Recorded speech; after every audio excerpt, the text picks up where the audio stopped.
As fuck. Right? I'm down. Okay, hi everybody. I'm Tim and this is my brother Kyle here. How's it going, everybody? We are ready to talk crypto with you just like we said we would. And you know we always deliver. That's right. Represent. So we're ready to talk crypto. We've got a few notes, ready to get down and talk about things. Want to explain a few things. Take your questions. So hit like and subscribe. Support us here at the Warrior Healing Center so we can support you because we're all about it. Yes, sir. Right? Absolutely. So today we're going to talk about the cryptocurrency because I know it's on everybody's mind. If you're like me, and I know I am, you want to know what's this all about. You know, everybody's kind of talking about it. It could be something really cool. It may be a scam. There may be scammers who are taking advantage of something really cool. We want to kind of take care of anyone who's interested, wants to find out more, because we've been learning a lot about it. And there's some great opportunities there for people who are interested in it. But also kind of take the scary stuff out of it and help people to kind of walk this path a little bit using some of the lessons learned and hopefully be here to answer folks' questions. So first on the list, what's on everybody's mind is, what is cryptocurrency? You know, because everybody understands money. Everybody understands banks. We grew up with this stuff. And, you know, whoa, did the lights turn out? Yep, they did. Whoa. Okay, so the NSA, they're already on to us, shutting us down piece by piece. The issue is more than just like electronic money, right? It really gets down to what is money and how does money work? Because right now, as everyone can tell, the Fed is printing dollars like crazy. In fact, I was looking at a really crazy statistic the other day. Did you know that 5 out of every $6, and this is based on February's data. In fact, last month's data updated this to 8 out of every $9. 8 out of every $9 in circulation in the U.S. were printed in the last year. Wow. Okay, out of all the dollars in circulation, 8 out of every 9 were printed in the last year. That means the government is going crazy for paying these stimulus payments and stuff like that. Sounds great up until it comes time to pay for all that stuff, right? Absolutely. So the dollar's being devalued. Banks are involved in all this stuff. And for where I grew up, my grandparents taught me to save, right? Get you a savings account, get you a checking account, one that bears interest, save in that account, and have money for the future. Well, if you follow that advice, banks aren't paying interest anymore, right? No, they're not. When was the last time you got interest on a bank account? You just don't anymore. And a whole generation of good Americans who went to work, working hard, saving their money in savings bonds. Remember those, Series E or Series Double E savings bonds, or saving money in a bank? Yep. Well, all that money now has lost all its worth. So if you put your money in a savings account, you lost value by doing that. Well, that's not fair. That's just not fair. Oh, sir. And it's like working against people who are doing honest Hard practices. work. Right. Inflation is a way of stealing money, taxing money from people who are trying to hold their money in an honest way. So cryptocurrency is a method of setting up a system where you can't do that to people. A lot of people talk about the concept of, separation of church and state in order to keep religion safe and to keep the country, keep politics safe from religion. Well, cryptocurrency is the separation of money and state. It's setting up cryptological based code that locks money in a safe place so that the government or organizations like the Fed, which aren't really the government but are tied to the government, banks in essence, from manipulating your money so they can't steal value from you the way that they have with the dollar. And they can't hack it either. Nobody can hack it either. Right. Secure. It's done in a distributed way. And that's what we want to talk about in terms of how it's done cryptologically so that it's distributed and you're safe. The way I like to think about it is it's a distributed ledger. You'll hear the term blockchain. And I think about it like if you and a bunch of your buddies went to Applebee's. Let's say you team up with 10 of your veteran buddies and go to Applebee's for drinks. Well, if you drink with the folks like I do, 10 of your sketchiest veteran buddies, you want to pay close attention if you're all going to be on the same tab, right? Because Absolutely. some of those veteran buddies of yours are going to try to take advantage. And they're going to... I'm that guy. I'll be 10 drinks in. I'll be 10 drinks Right. in when you're on your second one. Right, because you're going to say, hey, if this is all on the same tab, I'm going to get 10 drinks before Kirk over there gets his second one. I was stationed overseas a long time, so that's thanks for that. You know how to play that game, right? Yeah, Right. Guaranteed. So I'm going to be over there like writing down, oh, Kyle, he's already on his 10th one, right? And I'm noticing that. I'm keeping a ledger. And probably, since all my veteran buddies are smart, they're all going to be keeping their ledgers too. And at the end of the night, we're all going to compare notes. And whoever has the best notes has, the ledger that we're going to use. Proof of work. That's right.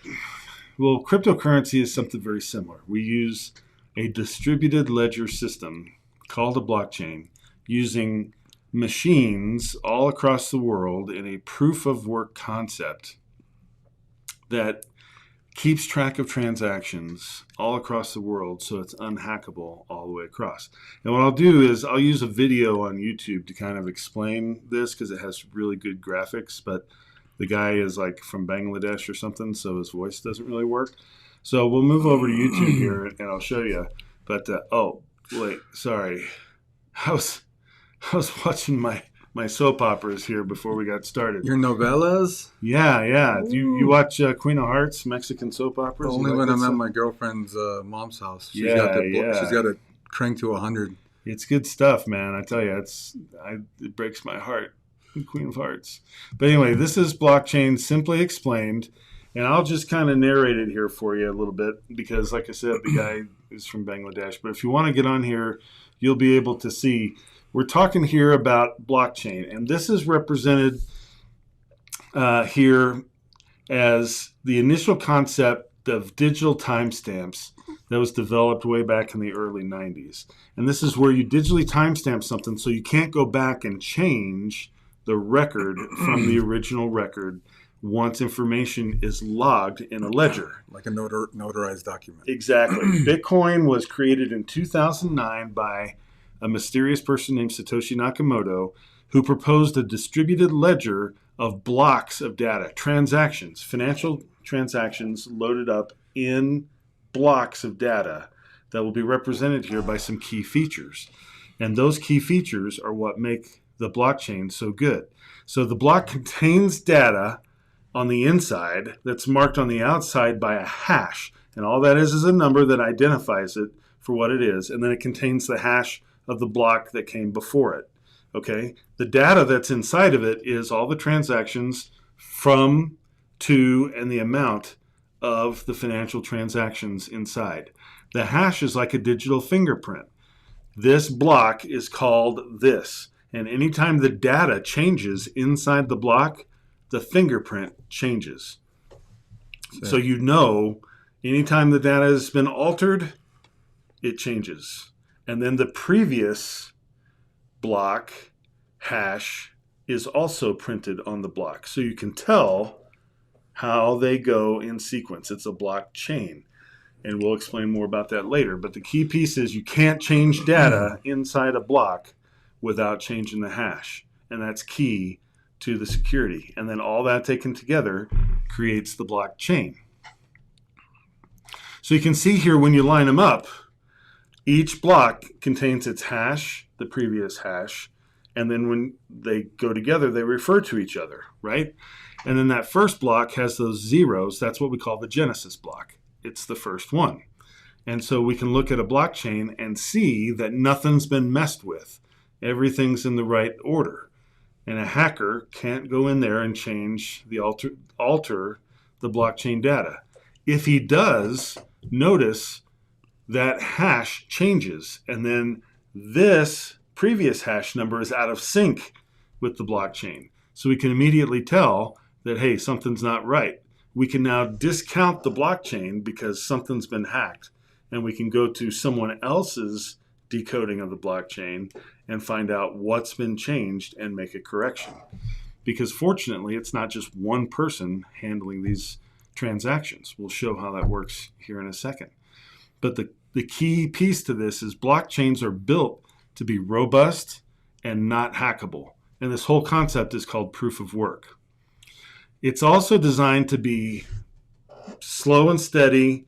Bitcoin does it every 10 minutes. There's a block of transactions every 10 minutes on the Bitcoin blockchain so that it's deliberate. And if someone was going to try to hack this, they would have to hack hundreds of millions of these devices across the world all at once because it's a distributed ledger across the world. It's impossible for someone to hack all these distributed ledgers across the world on a peer-to-peer network. P2P, means peer-to-peer network. So that means there's all these people across the world who get a copy of the blockchain, and they're contributing voluntarily their computers that contain the blockchain. A new block comes down every 10 minutes, and their computers hash the block, decode the block, and record the transactions. Then they compare their results together, and they reach consensus. Here's what we think the transactions are. And when they agree, it becomes the law. That's what happened on the blockchain. If any one of them gets hacked, we discover this one's not right compared to the rest, and it gets thrown out. That's what makes blockchain proof of work so secure, is you literally have millions of people around the world doing this activity of a consensus peer-to-peer network all at the same time. And, oh, by the way, though you saw that hash number, yes, they're very, very secure cryptologically. Now, one of the other features involved here are called smart contracts. These are little apps, kind of like on your phone, you have apps. Inside the blockchain system, smart contracts are apps that use the same cryptological approach to run and execute apps inside the system so that you can do deals like loans, lending, giving to other people, medical records, collecting taxes, notary systems inside the blockchain, and they can't be hacked. So it gives a lot of utility to a blockchain, and you're able to use that for more than just payment transaction. And then, you can write your own blockchain. You don't have to have something like, Bitcoin in order to do stuff. It's pretty simple how you approach it just like that. So that's proof of work. There are other methods, such as proof of stake. Proof of stake is preferable to proof of work for a lot of people because proof of work takes a lot of energy. And that's one of the complaints that you see people like Elon Musk making, is that, hey, Bitcoin takes a lot of energy to produce the effects of all these machines across the world, this consensus protocol. Everyone's got to have a computer running 24/7 to run this stuff. So they proposed this proof of stake concept, which improves upon Bitcoin. Let's work off of this same sort of consensus protocol, but not have to have all these machines processing every single cryptological block, every single cryptological transaction, all together, every single one of them, all across the world. And that's where the concept of proof of stake came from. So the idea of proof of stake is you don't have to have, these rooms full of miners like this. that are consuming all this energy. Right. What you can do is have people do a stake where they take their coins and pitch their coins in and instead show their stake. I want you to think of it in terms of like the difference between you're working a job at a factory versus you're working a job as a vice president of a company. If you're working a job at a factory, just working on an assembly line, turning out widgets, you really kind of don't care how the company is doing in terms of sales. You show up to work, you do your job on the assembly line, you get paid, you go home. How the company does, as long as it stays in business, you really don't care. But if you're the vice president and you have stock options and your pay is directly dependent upon how the company does, you have a stake in how the company does. So you approach your job a little bit differently. It's the same thing here. The idea of proof of stake was to create a stakeholder position that people could do that would increase their interest in the outcome of the coin's profitability. So instead of mining with a machine, people put their coins in the system and they become validators instead of miners.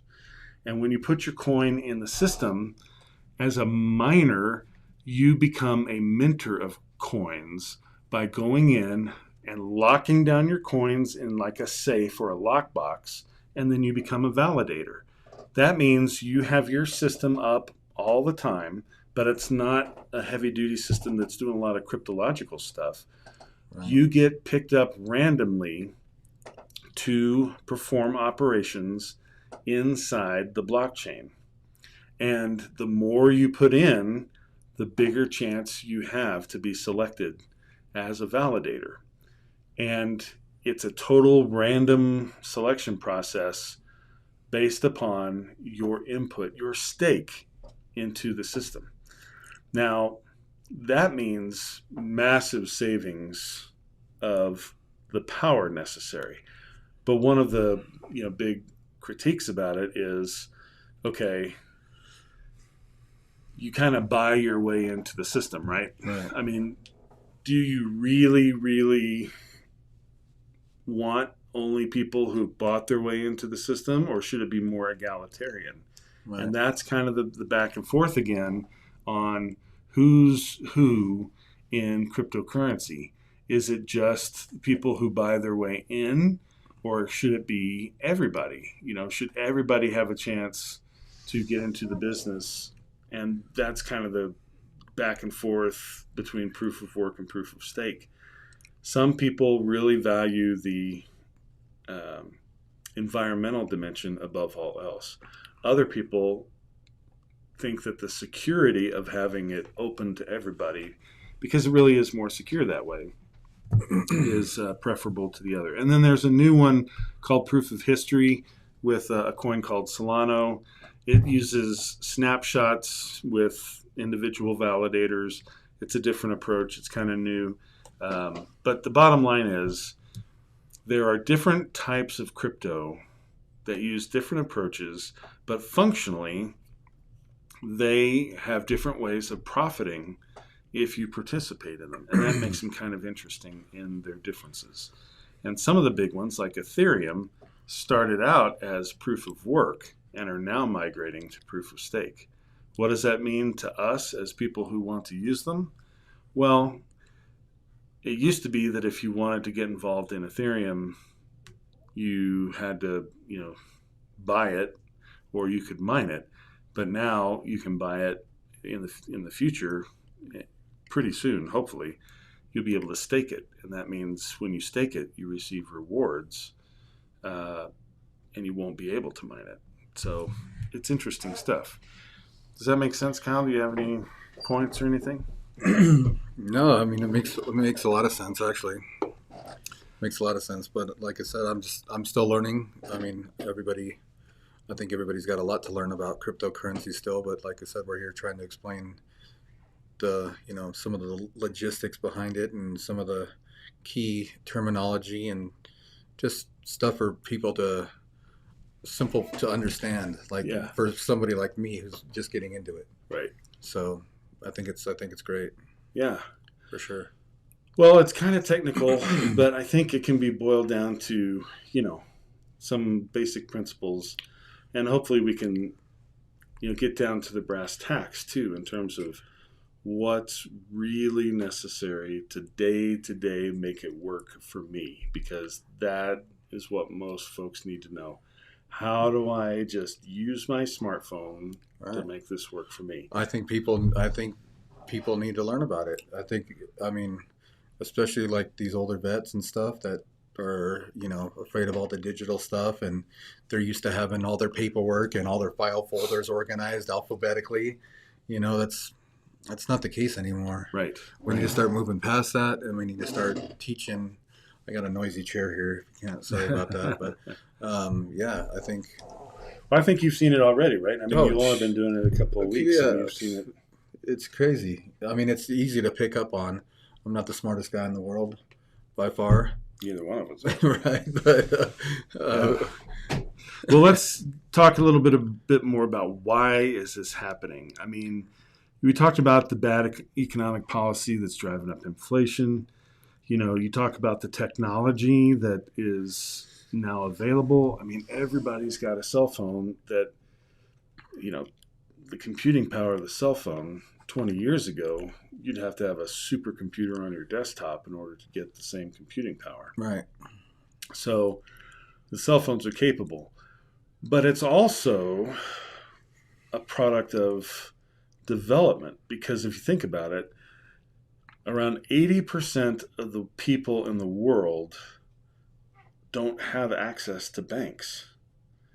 So they can't get checks, they can't get debit cards, they can't get loans, they can't get any of that stuff. And that means the money that they have access to is subject to bribes, is subject to confiscation, is subject to government graft.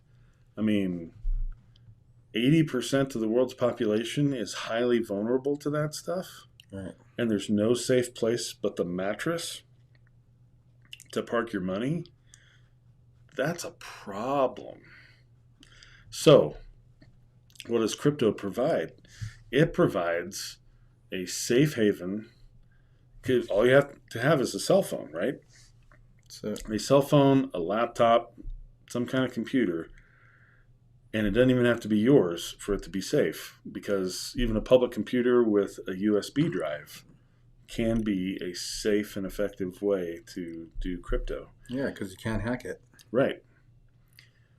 And then a person has the ability to use crypto for loans, for international monetary transfers that are nearly free. I mean, if not free, they're nearly free. Mm-hmm. Lightning fast, stuff that was just unimaginable just 10 years ago is now completely right there at your fingertips. Sitting in your pocket. Yeah. And you can earn interest on it in a way that banks never could. And this is for unbanked people. Well, it's good for them, but it's also good for us, because guess what? Banks aren't doing interest anymore, once again. So No. it follows the trend of decentralization. If you think about the arc of humanity, the arc of human history, the arc of human events is tending towards decentralization.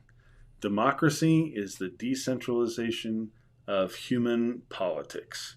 We went from divine right of kings, highly centralized political power centralized on families, one family runs the dynasty, to democracy, which is the people choose their leaders and choose their policies. Decentralization. The decentralization of knowledge. It used to be nobody could read and write. There was No. a university way up there on the hill that had the library, and only a handful of people ever got to go to the university. And everybody else stayed illiterate and stupid working the fields. And we went from that to all the knowledge of mankind is collected right here in this tiny little phone. And it's accessible to everybody for like $50 down at Walmart. That is decentralization. YouTube, Wikipedia, Khan Academy, all that is the decentralization of human knowledge. Cryptocurrency is the decentralization of finance. It used to be, in order to have access to loans, to capital, to financial resources, you had to be somebody. You couldn't just walk into a bank in the 17th century and get service. No, you had to have a nice suit on. You had to have it was a big deal to go back down to the bank back in the day and apply for a loan. Oh, yeah. You had to send your servants ahead of you. What's that movie? Catch Me If You Can. Right. Have you seen Catch Me If You Yeah. Can? Yep. Right? Dad's all getting dressed up just to go to the bank. Yeah, exactly. Not the case anymore. Right. These guys, Bitcoin and cryptocurrency doesn't care what you look like. They don't care what you wear. They don't care what your credit score is. They don't care if you cashed a bad check in the last week. They don't care, right? Nope. All they care about is the code. That's it. You don't have to trust people because you trust the code. If you have the smart contract and you have the capital put against it, you have the collateral. That's all that matters. Doesn't matter where in the world you are. It doesn't matter, like you said, demographics, all that stuff. It's the ultimate egalitarian thing, and that's what's beautiful about it. Once again, it's the decentralization of finance, and there's nothing anybody can do to stop it, and that's what's great. So what's it good for? It's good for getting loans, giving loans, Making payments. making payments. But when I say giving loans, I mean making interest on the capital that you have. We can show you during this series how you can get 13.99% interest on your capital with zero. I mean, just it's not even a thing. The big interest is out there, and we're not talking about shady loan shark type stuff. We're using these smart contracts so that it's not even a thing. More to follow on that. But these are options for you so you can store value, make payments, get loans, give loans, build wealth, all within the confines of your cell phone without going to a building, without talking to someone, without exposing yourself to some virus. All you have to do is learn the system and learn how it works. And it's pretty simple knowledge. I mean, it's just like as easy as using online banking on your cell phone with a bank, but learning how it works and a little understanding of the different types of crypto and what's the differences between them. And the websites and some other things, but we can get into that later. Now, a lot of people will say, but isn't crypto used, on the dark web? Isn't it used for drugs? And isn't it used, for human trafficking and stuff like that? A lot of studies have been done about this in order to answer that question. And the truth is that the studies have shown that the real thing that's used for crimes is cash, dollars. And the real people that are laundering money are banks. Money talks, right? Yeah. Banks are the number one launderers of money, not crypto exchanges, not cartels with crypto. In fact, they found that cartels don't want to use crypto because, again, who are the cartels using to mule drugs? Are they like well-educated, smart guys?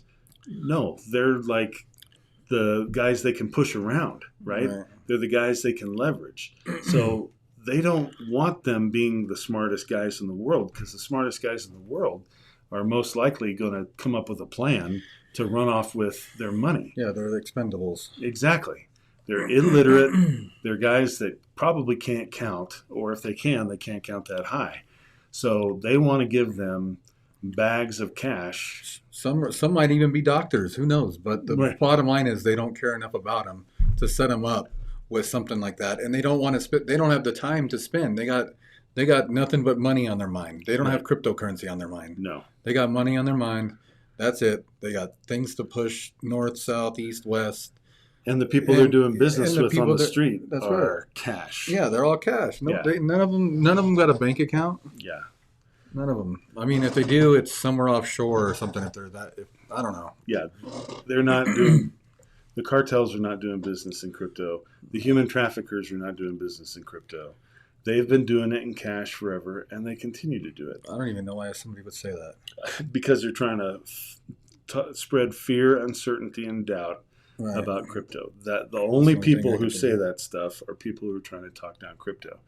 The truth is, just Google banks money laundering and find out what Wells Fargo has had to pay out in fines in the last 10 years, and it'll water your eyes because they have had to pay massive billions in penalties for money laundering problems. And the problems that Wells Fargo had just a couple years back for the fraud that they committed against their customers for those investment schemes, banks are the ones that are cheating people, not the crypto guys. Okay. They've been doing it since they started. Yeah. So all this talk about crypto being, the drugs, it's been said, I got 99 problems and a bit ain't one. Just remember that. Banks represent kind of an interesting entity that are trying to defend the financial space against what's going on in crypto. All right. And this is a key point. It should really cause us all to reflect. The dollar is not backed by anything. It used to be backed by gold, by silver, by something. But there is no gold left in Fort Knox anymore. No. None. The only thing backing the dollar now is the United States military. I want you to think about that. Which there's a platoon of them right now getting hazardous duty pay to protect Fort Knox. Right. With nothing in it. Just a building. Yeah. Hazardous duty pay. You want to explain hazardous duty pay to the listeners, or you think they got a pretty good I habit? think our vets know exactly what they're that getting paid means. more than the standard person is, basically. Because it's so dangerous. It's at Fort dangerous, Knox. right? There's all this gold that we got to protect. Right. But quotes. I like Yeah, that. right? Listen, the United States military is the most powerful military in the world, and everybody knows it, and that's why the dollar is the global reserve currency. That's why they think they can print it like there's no tomorrow and run up these massive deficits. It took the United States 200 years to run up $1 trillion in debt.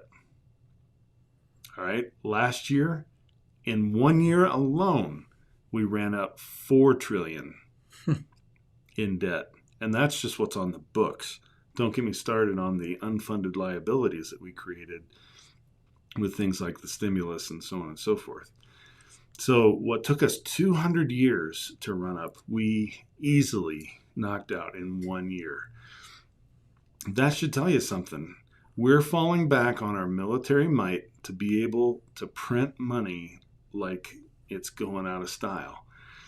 And that is using the threat of force to be able to do what no one should be able to do. It's as if you were saying to your bank, hey, I'm going to overspend my bank account, by $400,000 this year. And if you don't like it, I'm going to come in here with my guns and straighten you out, and intimidating your bank into overspending. Or I'm just gonna take 400,000 out and not pay it back. Right. And there's nothing you can do about it. Right. Eventually, that's got to end. That cannot go on forever. And the banks know that. And when that starts to dry up, that's going to get ugly. And when it does, the dollar is going to be in a precarious position. And it's going to hurt financially for a lot of people. So assets like cryptocurrency, assets like gold, silver, those hard assets are great ways to protect yourself from what's coming. And that's yet another reason to get off of bank currencies, fiat currencies, and learn more about these others, because unlike gold and silver, which we're big fans of gold and silver, don't get me wrong, but you can't take a piece of gold and send it over the internet to buy something from Amazon, or use it peer to peer and buy something in town with a trustless thing. You have to take that piece of gold Unless and you're in have a the third party person identify it and say, yeah. what is this? How fine is it? Is it genuine? Is it valid? And I'm not supposed to do this. That's like a bad sign. Anyway, I didn't mean this. Don't look me up on the internet and say that I did that. Sorry, we saw it. I don't even know what that is. It's a conspiracy thing. Oh my God! Turn the camera off. All right, just kill me. So, cryptocurrency has all the goodness of gold in terms of being able to resist inflation, resist manipulation, and hold value the way that gold does. But it has the added benefit of being able to be used in exchange without having to have a third party verify that it's legit. And that helps combat the manipulation of the banks. Takes out the middleman. That you just said. You got that manipulation. You got that other person. And, like nobody likes the middleman. Exactly. Nobody likes a middleman. No drug dealers don't like a middleman. Drug addicts don't like a middleman. People don't like a middle. Nobody likes the middleman. Yeah. Everybody wants to do away with the middleman, and I think, from what little I've learned so far, is that cryptocurrency Eliminates the middleman. eliminates the middleman. You know what I mean? And that's fine with me.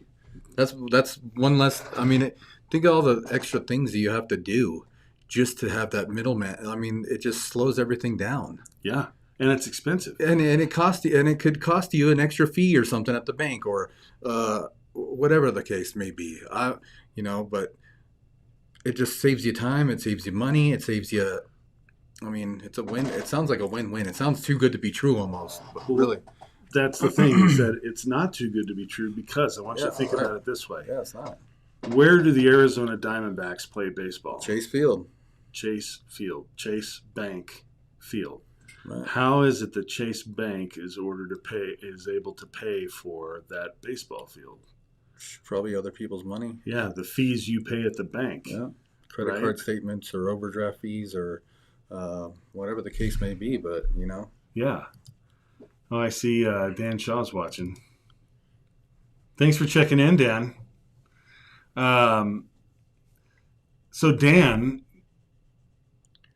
likes baseball. He goes to Chase Field and he pays for his ticket, and he sees, oh, Chase sponsors this. I'm going to get a bank account at Chase. So he goes over to the local Chase bank in his neighborhood, which is one right down the street from the stadium. Yeah. So he goes over there, and guess what's there? Really nice parking lot where he can park. The employees of the bank can park, and ATM outside. There's an ATM outside, and there's a nice building. Yeah. And inside the building, it's air conditioned, and there's furniture, and the employees have nice offices, and there's nice computers where they do their transactions, and there's a drive-through, and it's all got a computer system that's networked around the country, maybe even around the world. You can do transactions all over the place and all that stuff. How much do you think that costs? A ton of money. To have all those employees there ready to help Dan. And you got to do all that. You got to have all that set up before you can even make one transaction. That's right. All that has to happen. Gas has to go inside all those people's tanks, and they all have to drive into work before Dan can open that account. Think about how much that costs. The overhead of just making all that happen. Getting Chase's name on the stadium, getting all those retail outlets open with all those employees, the computer network, all that stuff set up, just so Dan can come in and open that account. Now, all that overhead cost, instead of going to pay for all that stuff, and oh, by the way, the guys at the top of Chase are getting a heavy-duty profit, right? They are getting a heavy-duty profit for themselves, and the company is profiting on top. Take all of that, and instead of all of that happening, all that goes away. The name on the stadium, all that stuff goes away. And instead of all that happening, all that money is instead shared by Dan and all the people he does business with. Which is, he was apparently laughing out loud right now. Yes. He is having a good time listening. Look at him laugh. He's getting a kick out of this. So yeah, that's what cryptocurrency is. Instead of all these people getting paid and all these costs associated with that, Dan gets to keep the benefit of those transactions. And all the people that Dan does business with gets to keep that money. And then they get to decide how that money is best spent. Okay? So that is where the profitability comes from. See, instead of giving all that money to centralized economies, it decentralizes that stuff so that we, the people, get to decide how to best spend that revenue. They don't care how long it took you to get to the bank. They don't care what you used, whether it was a bicycle, the bus, a car, even an airplane. Why not? They don't care. They just want your money. Dan wants all the money to go for him. Well, Dan, we'll set you up a GoFundMe. We'll set you up a GoFundMe here on the old Facebook. Right? We'll see if we can get I don't you think he completely grasps the crypto spirit. He doesn't. He's getting. We'll set him up. He's getting there. We'll get him a wallet soon. We'll have a special show just for Dan. But you get the idea. The future is decentralization so that we don't do as much. I mean, it is just wasteful to put all those resources into those buildings to bring all those people in to do what Dan could do with his phone. Yeah, I never thought about it like that before. It is so wasteful. Super wasteful. And it's like that not only with banks, but everywhere. Yeah. Exactly. Everywhere. That's what cryptocurrency is all about. Let Dan keep his money and earn the benefits of his money. All right. And generate wealth by keeping his money in a safe place. In a safe place that is secure, and be able to make the decision on where that money is best spent throughout his life. And all the people that he would do business with do the same. And our economy will be better, our society will be better, et cetera, et cetera. So, and I know that some people will say, well, what about the people who constructed those buildings and all those people who make a living working there and stuff? Believe me, life is better when those people get to make those decisions too. They may have to do something different, but the overall economy will be better if the decisions made with what to do with money is made by people who are making those decisions at their level, not at a corporate level.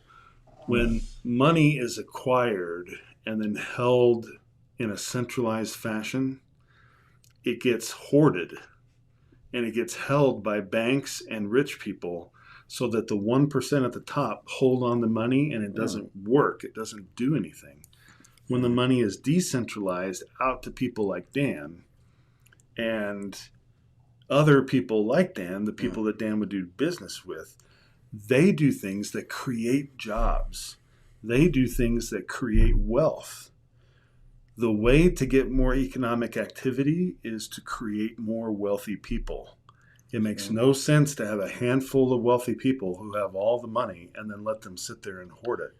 It's better to create more wealthy people all across the land who are doing the things they want to do, because that spreads the wealth. That creates the economic activity. That creates the jobs. And that's what cryptocurrency is all about. Like Kathy says. That's it. I was just going to say that. I was just going to chime in and say that. Let Dan do what Dan wants with Dan's money. That's right. Dan. And if you've ever tried to do transactions with banks, they're like, where are you going with that money? Yeah, nobody. We're not trying to say that nobody can have regular job to where they're building these banks. Like more power to you. If they're paying you, Right. if they're paying you $25, $30 an hour to hang off the side of a building to construct it, that's awesome. I Right. mean, that's good money. I would do it probably if they Sure. offered me that job. Absolutely, I Exactly. would do it. But just But don't put your money. overall, Just don't put your money into it once it opens. right, Do right, something else with it. right. Don't let us unless you're. I mean, there's other forms of banking with CDs and all this other stuff as well that does do interest. But I mean, right now the subject is crypto, and Yeah, it's I mean, ultimately we're going to be a better place. yeah, Our society is going to be better off when people are doing this and keeping their own money and getting to decide how their own money is used and spent. That's the truth. I And don't that's like what other crypto's people. all I don't about. like other people messing with my money. Do you? No, no. Yeah, please Mess tell with me my how money. to spend my Yeah, money. don't mess with my money. Right? But that's what it's like when you go to a bank. We went to a local institution of finance, and we wanted to deposit a $500 check that had been donated to the center. And we go up there, endorse it. I want to deposit this in my account. And they're like, what did you do to get this money? Exactly. And I'm like, what? Excuse me? Baking powder? And they're like, yeah, what did you do to get this money? Or we're going to charge you $12 to cash it or something. No, they just They wanted just to straight up know. asked you. Yeah. And I'm like, none of your business what I did. They're like, well, did you do a job for it? Did you work? And I'm like, again, Once again, none ya. exactly. Yeah. I'm like, why are you asking so many questions? Like, don't you want the money in your? Don't you want it? Like, what that is doesn't make any sense this? to me. Herr Reichsmarshal. Yeah. I'm like, let me goose step right on over there and give you a taste of old Jack Johnson. Yeah. I was like, you got to be kidding me, man. Well, Dan approves, or should I say Fergus? Yes, it's none of their business. It's like $500 donated to a 501c3. You should not be asking me what we did. It's none of your period. It's none of your business. Exactly. Anyway, I don't want to complain about banks too much, but the fact is, banks are going away. Their relevance has passed, and cryptocurrency is one of the trends that are going to push them on. They're a lot like Blockbuster. Remember Blockbuster? Remember how Friday nights used to be all about going down and renting a video, and Absolutely. getting a pizza and Yeah. checking it out? Doesn't happen anymore, does it? Oh, Well, except that one town in Oregon, Oregon. Yeah. Bend, Oregon. But other than that, it's all Netflix now, right? Or This the is- red box. Yeah. It's the same thing here. What Netflix is to Blockbuster, cryptocurrency is to the banks. I think for sure not quite yet, but it's getting there. Yeah, it's happening. Yep. It is happening, and you can see the money there. The market cap for cryptocurrency is over $2 trillion right now, and it is only going up. The transformation is happening, and it's something that if you get on board with it, you will be at an advantage because you'll understand it, you'll get the utility out of it, you'll be ahead of the pack. And that's what we want to make this show about, is giving you the tips, tricks, inside knowledge on how to take advantage of what's out there so that you can be ahead of the game. At least be in the game and make it work for you. What the T Dan says. Yeah, I think Dan may be doing a little day drinking. Is he? He may be. He's a Marine. Doesn't surprise me. Just kidding. Or he may be hitting the crayons a little early. Well, that's just about all we got for today. Oh no, there's stuff on the backside. Just kidding. Thank you to Kathy for helping us put our stuff in notes form. You did a great job for us today, Kathy. We appreciate it. She helps us. Our thoughts are like all over the place, and she helps us make sense of our scattered veteran brains. That's it. And we really appreciate that. We'll be back on Thursday with Happy juice. yeah, he's Happy juice to you too, Dan. Happy juice. Juice time. that's right. We'll be back on Thursday with some more topics for you. Again, if you have questions, post them in the comments. Hit that subscribe button. Hit that like button. It helps us out. And we'll be back to answer any questions and present you more data. And if you need me, I'll be watching my Mexican soaps. Well, thanks for having me on. Thanks, It bro. was fun. Yeah. First time for everything. Right. I might be back Thursday. You better be back Thursday. Okay, I'll be back. You better be. I'll be lonesome. Thanks, guys. See ya.